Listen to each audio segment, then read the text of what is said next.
right? Oh, your strength gives me strength.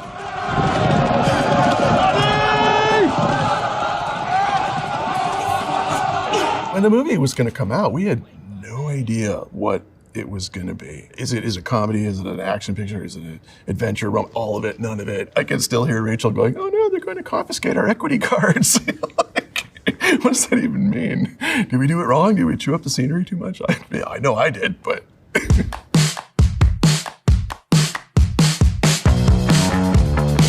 School ties.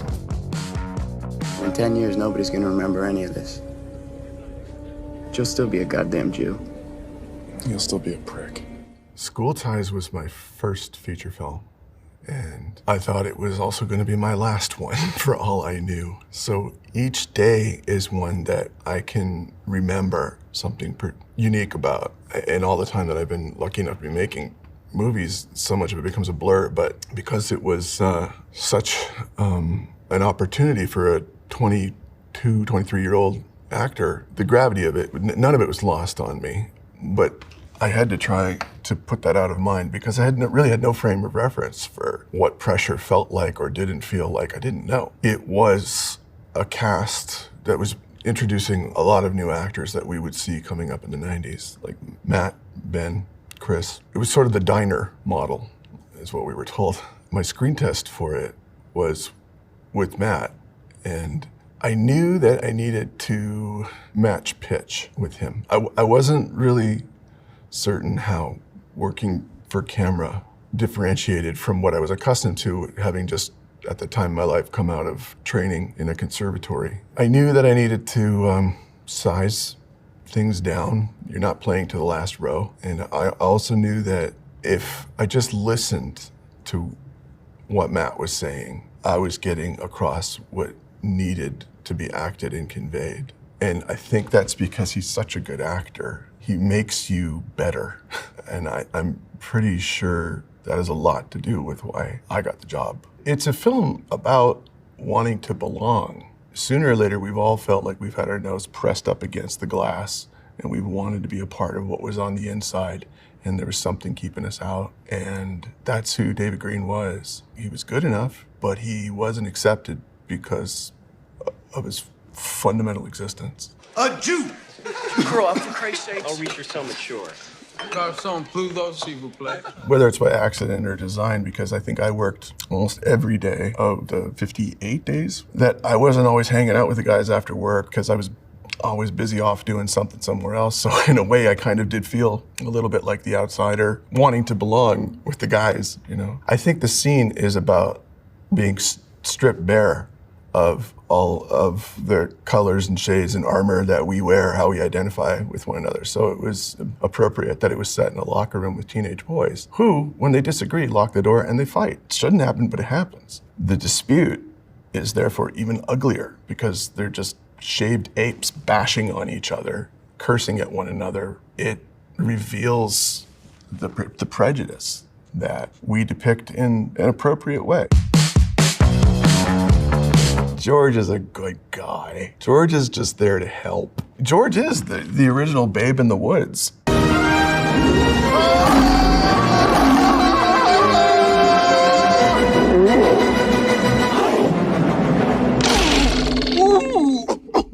How do you act a cartoon character? I don't know. I think you have to make him a person. You have to have him have hopes and aspirations. And yes, there are rules about George. He will always win the day because his secret weapon is dumb luck.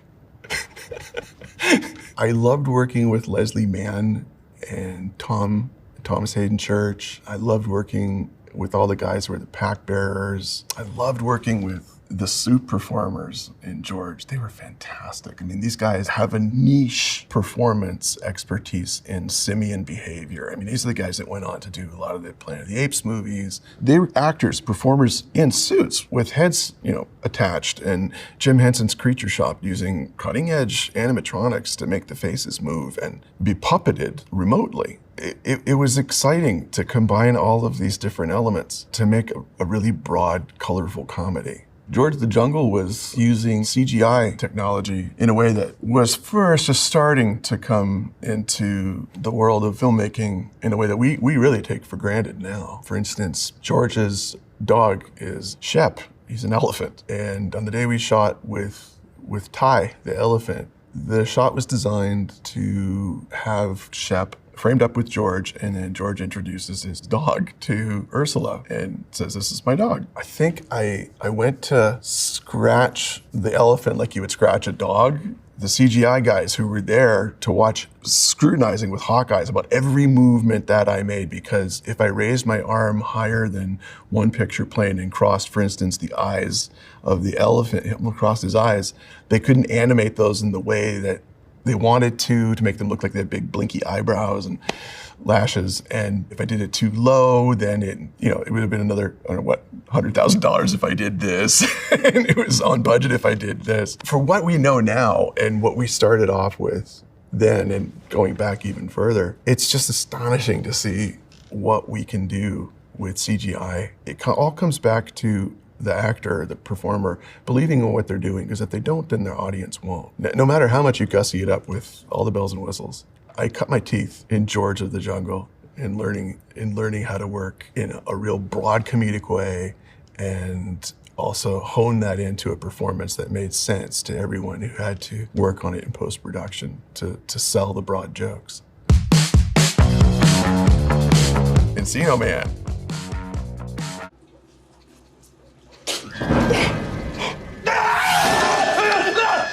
When my father's work had us traveling every 3-4 years somewhere new, the Midwest, parts of Europe, parts of the Northwest, Seattle. I went to school in Toronto. Whether I felt like I belonged or didn't, I knew that I felt comfortable in my own skin. Because when you're the new guy, you got to find a way to fit in instantly. It's just a basic survival tactic that we all have.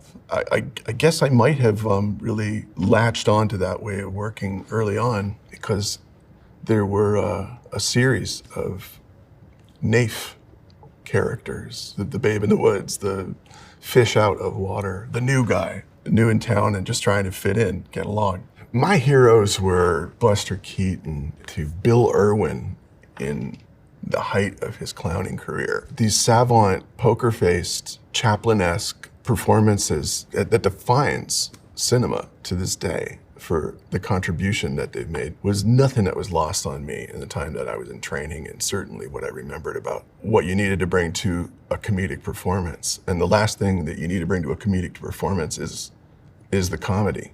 I have no idea how to be funny. I don't know why people may think I am. I am the least funny person I know. I just think you have to believe in everything you're doing, because if you don't, your audience won't. It keeps you honest. To do that character, I look towards the innocence of one of those herding dogs, that they'll do what you say and they want to please you and they want to make sure that they're included. They want to keep everyone together and they want to get it right. Absolutely going to get it right. That was sort of the springboard, the spirit animal that I had in my approach to playing Link, the thought-out caveman. And I was pretty wide-eyed about being in this big Hollywood comedy at the time that was produced by Disney. I mean, I guess I really just had to show up to work and feel like, wow, what is going on around me? And that's what Link is doing all the time. Wow, where am I? What is it? Will you be my friend? You won't. You will, you won't. Oh, we're good, we're good. The Mummy series.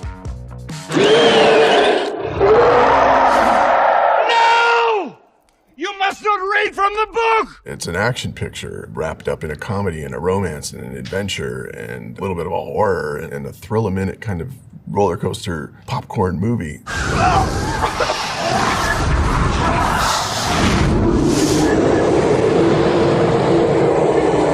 It had a lot of prove-it shots in it. We rode our own camels, we wielded our weapons, we fought one another, we ran around in the heat of the desert of Ouarzazate in Morocco. And all of that gave an authenticity to the movie that I think made it more globally appealing than if it had been, shot in Arizona or New Mexico. The late great Jim Jacks was adamant about going to the place where Lawrence of Arabia was shot. I mean, the very place itself is an important character in the movie. It was thrilling. It had a little bit of, not danger per se, but some risk taking to it also that felt like, well, what will happen today?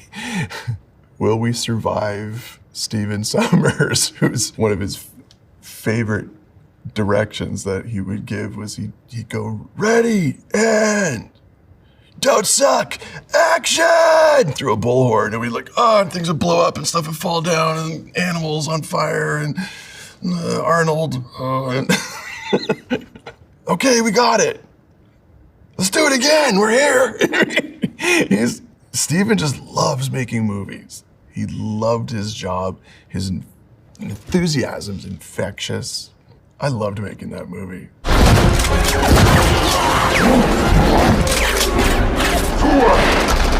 It was kind of like coming back to another semester of college. Like, hey guys, how'd your summer go? Did you get a job? It was good to see everybody. And to go back to Morocco too. Like, hey, there's like, that's my favorite camel guy. Like, hi, how are you? Salah, how are you, man? Hey, man. Yeah, can I have my sunglasses back? You borrowed them that one day. You never gave back. Never mind. You keep them. It was just more of the same. People wanted more, so we gave them more of the same. We gave them more is more. Lucky us, they responded. I'm gonna blow your mind here because I never met Dwayne until after the premiere because he was a piece of tape on a stick that we referred to while we were me and Arnold were beating on each other. Then they, of course, put him in CGI later. And I know, be kind. The guys who did the CGI of the Scorpion King at the premiere, they were like, hey, how are you? Great. Good job. Hey, we did the Scorpion King CG. And they kind of went, yeah, we need a little more time before we, but they did, it was very last minute. I don't know. But some of the charm of it is now when you watch it now, like it could get remastered, I guess, but it kind of wouldn't be as fun if you didn't see this sort of janky video character of Dwayne going, somehow it's just perfect how it works. How things work out.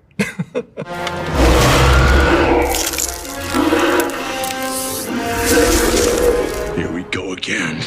Okay, so first of all, look, it's an action movie. Rob Cohen was directing this one, and Stephen Sommers was executive producing it. So it had a different spirit, a different character. Sadly, Rachel didn't come back. I mean, I say it selfishly. It was its own film. And it was set in Shanghai and parts of China. It was a lot, it was a lot of fighting, a lot of fall down, go boom. Welcome to the 20th century! I had been, up until that point, always playing every role that I had as kinetically as possible, as physically as possible, as engaged in what the action of the character was to get my meaning and my point across. What can I say? It caught up with me. I had a few injuries that became another injury. Like they said, I was playing hurt. So I would wrap up and tape, and you do the things you got to do to get through with it, and we all do that, and I'm happy to. But it meant that I needed to start thinking about how to work smart instead of work hard. Around the time I made that movie, it was sort of a fundamental shift in my approach. And now, when it comes to doing this stuff, I just look at the young guys and go, you're gonna be great in this shot, man, go kill it. Did you ever return to the franchise? Absolutely. Got a script? Yeah, that was great fun. Are you kidding? Bedazzled. Well, you go out there and you give 110% and you want to play good and, you hope you play good. I think we play pretty good tonight. Which version of Elliot do I like the best? I like the guy that he became. Harold Ramis directed this movie as a parable of a man's journey towards redemption. He signs a deal with the devil. All right, the devil's gonna trick him. Devil does. He goes through these 7 different incarnations of himself, trying to better himself, be someone that he isn't. The version of himself that he learns to accept and love most is the one who he always was, but just wasn't owning it from the very beginning. Yeah. What do you say we go down to the club tonight and we pick up some chickettes, huh? Nice talking to you, Bob. Now, if you watch the film in the last few breaths before credits roll, you'll see that our hero and heroine are walking out on a bridge, on a pier, and a man in an orange robe, a monk, appears. And that was Harold's nod to his belief of us being on a spiritual journey. He was a Buddhist at heart himself. He believed in unity, and he believed that life is being a journey. And we go through crazy things in life, of course, and it's a film that demonstrates that with these different sequences that are, little moviolas in and of themselves. I love this movie because it was almost like it was a morality fable. In the end, you wonder, was the devil God all along? And maybe it's part of a grand plan. Maybe not. But the journey that he goes on is one of self-discovery. And that's what I loved about it. And I loved the makeup and the variety and working with the stock cast of characters who keep reappearing, recast in all the different sequences. Liz Hurley is funny as hell. She gets the joke about being the pretty girl in movies. She does. And that was her wardrobe. It's a stock character that she does. Like no one else. Liz nails it. And then in between setups, she'd go back and sit in her chair and pull out needlepoint and have a chat. Matthew Mungle designed and created all the different looks that Elliot went through. Ben Nye Jr. was the makeup artist who collaborated with him, and they made each character a little bit different, but you can always see Elliot somewhere in there. So maybe his nose was a different shape. Maybe his hair was a different version of what you saw Elliot as he was introduced. I mean, you should still be able to see the character, even though he's been reincarnated as a Colombian drug lord. Muy buenos días, señor. ¿Le apetece algo de comer? Como dices, no habla español. Un momento. Estoy hablando español. The day that we shot the stuff, it was in Montecito, California. And at lunch break, John Cleese, who was at that time living there, he was like the de facto mayor of Montecito. He came to visit Harold at lunch, and he was like, what are you filming today? And so Harold explained, well, it's a joke about a man who speaks Spanish but doesn't know he speaks Spanish until he speaks Spanish. And Cleese was like, it was like relief, because if we can make John Cleese laugh, you're like, I've not heard that joke before. The Monty Python seal of approval. And The Whale. I didn't know the name of the movie. I didn't know what it was about. I didn't have a script to read because it was not available to me. I heard that it was based on a play. I didn't know what it was. I really went in like a babe in the woods. Really just wanted to meet Darren Aronofsky, world-class filmmaker Darren Aronofsky. I'm sitting in his office and he's telling me about, he doesn't know if he's gonna make this movie or not because of the elements that go into creating this character. Needless to say, I read the script, of course. I got that feeling again that I got when I was a kid, when I got the call. You mean I could do this? I mean, it's a possibility. I don't know if I'm going to be able to or not, or if I'm allowed to, or if I'm invited to, but the answer is yes. I mean, it felt like destiny calling. Do you ever get the feeling that people are incapable of not caring?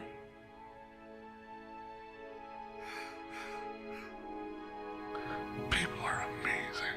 It had the earmarkings of everything that I would love to play in a character. He's conflicted. He's infinitely human. He's not perfect. There are dark shades to Charlie. Charlie's us. He's just another person. Someone who we could easily dismiss. His story is played out behind closed doors in the dark of a 2-bedroom apartment somewhere in northern Idaho. In his world, he also has a journey of redemption to go on. The fluidity that Sadie plays, this beautiful, controlled rage, was breathtaking to me. I was constantly going up on my lines, and that's just because I got cobwebs upstairs and I was wearing a lot of gear, but also because I was just slack-jawed. I'm not joking, watching her work. She won the game ball every day we worked, I'm telling you. Hong Chow, well, first of all, Hong Chow just makes everyone better around her. She elevates the material for how personal that she makes it. There's some sort of alchemy going on in her process that makes you believe everything she does or says. She smacks of such authenticity. It's astonishing. The cast, the crew, Darren, Sam Hunter's screenplay, all respect the dignity of who Charlie is in a way that I was not prepared for. I have been since able to meet and speak with people who have seen the movie. It's a work that I am confident can change hearts and minds. I'm astonished. I'm happy. I'm a little bit bewildered. I'm optimistic. I'm excited to get to know my peers in a meaningful way. I only can think of what comes to mind when I read the words, "I know not all that may come, but come what will, I will go to it laughing." That's Herman Melville in 1851. It means a lot to me.